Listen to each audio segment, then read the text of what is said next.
Hello friends, it's Zui here, your friendly neighborhood Vietnamese here, back at it again with another video. And so, Dynasty of India was new for designers. This is going to be my new series to cover all the AoE 2 Definitive Edition updates right now and in the future, and basically covers all what they have added into the game and the modding tools in general and for scenario editing. So let's not hesitate and jump right into it. So first, here is a demonstration that I have created, that I have added all the new DLC units included, not including the new units. Those are really easily accessible within the editor. But from what I have done is that I've updated my designer dataset. If you don't know, refer to the link that have popped up in the top right corner of this video right now. And this video will basically goes over all the cool new stuff they have added that will benefit you as a designer. So first of all, most important thing first, they have added some kind of blocker units that you can place upon your map.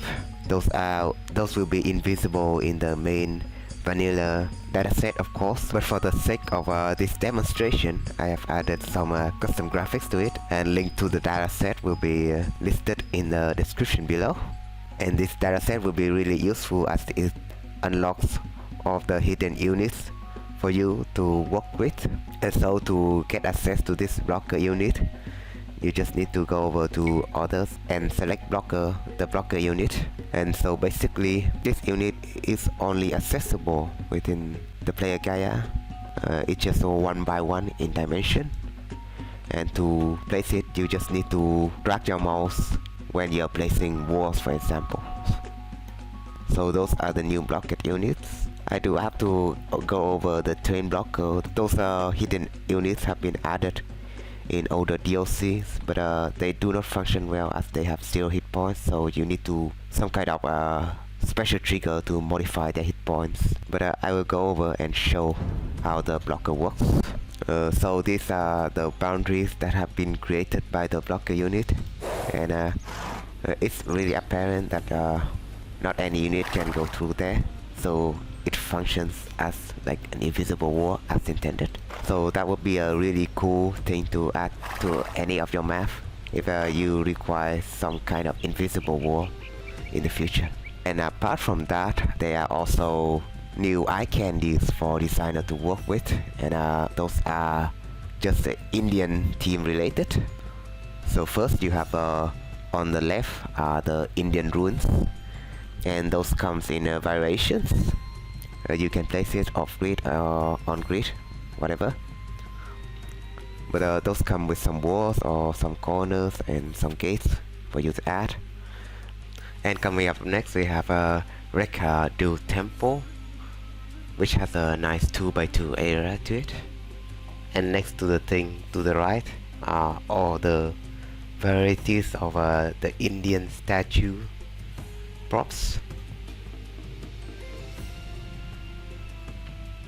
And apart from the eye candies, there are a lot of hidden units being included, such as the Chakram projectile unit, which is a earlier ring right here. The projectile LAR, which comes in a normal variant and the fire variant.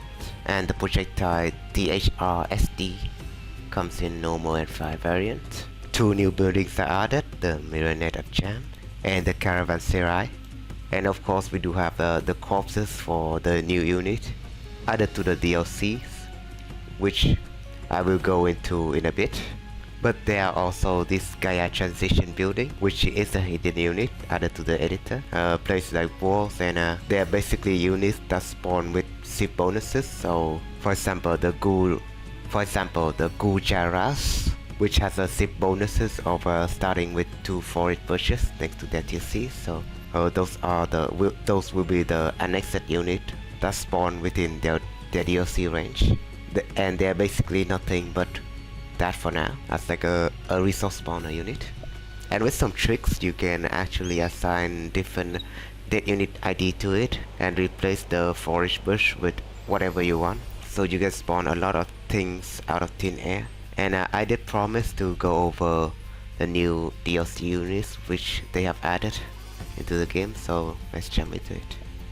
So here they are, and I will list all of those new units here in this table, just in short, but I will go into details behind every unit. First off, we have those enemy swordsmen. They are unique infantry unit from the Davidians, which can charge its attack. And here is the swordman in action. When they are attacking buildings, they don't lose their charge attack.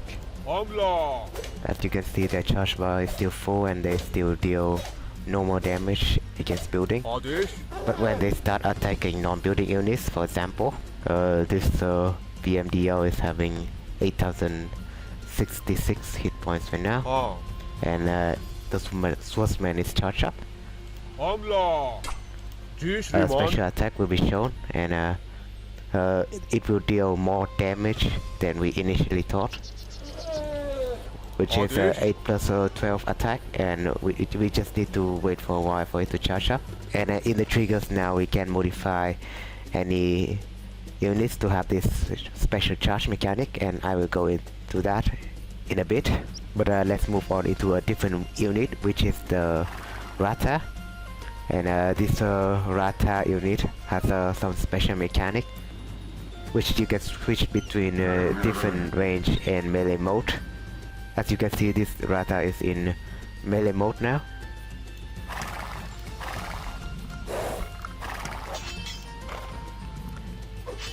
And they will engage in a close range style. But for hotkey B, or if you click this icon, they will change into range mode and will engage enemy from afar,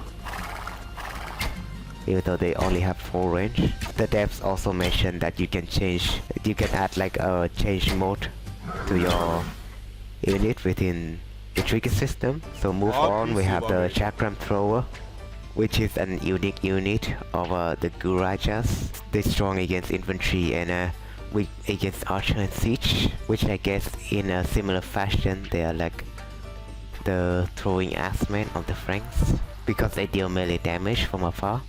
And they have a special projectile unlike any other units, which is a hoop, as you can see right here, looking pretty good.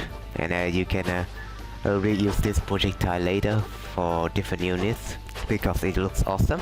And next we have Armored Elephant, which is a new unit accessible within Siege Workshop of any Indian thief, which they are anti-building cavalry unit and resistant against range attack, of course, but they cannot handle melee units.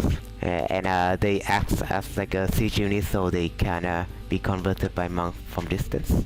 As you can guess already, they deal massive damage against buildings, which is a lot, as you can see. And it has an area of effect to it, which is similar in fashion to an attack by battering rams. For units, they deal little damage though, like only 3 damage. Siege Elephant is the upgraded Armored Elephant, so Siege Elephant will deal damage in an area of effect, but Armored Elephant will not. But they still deal massive damage nonetheless to a single building. Next we also have the Ghulam from Hindustani. They are the unique infantry unit that can thrust their spear to multiple targets. You can imagine they being good against mass or crowded areas. As you can see right here, although it's a small area, but this unit can actually attack multiple targets in close range like this. So just imagine it also has like a small area of effect damage, like the upgraded armored elephant, the siege elephant. Applies that to units. And I must not forget, we also have the Tirisadai from the Dravidians, which is an unique warship that fire multiple projectiles. You can kinda imagine it's working in a similar fashion 2 Vikings longboats, and these their attacks. They actually fire a ballista along with servos, secondary projectiles, looking like skirmisher projectiles. We also have Shivamsha Rider from the Gurajas, which is an unique light cavalry unit which can dodge projectile. Sounds interesting. And the Camel Scout with the Gurajas again, along with the normal Scout Cavalry, which you can train from stables. And they will be automatically upgraded to Camel Rider once you reach H3. See if I can demonstrate that for you. See, they just have a charge meter for that.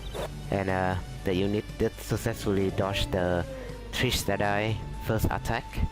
And once the meter is charged full again, we can witness it in more details.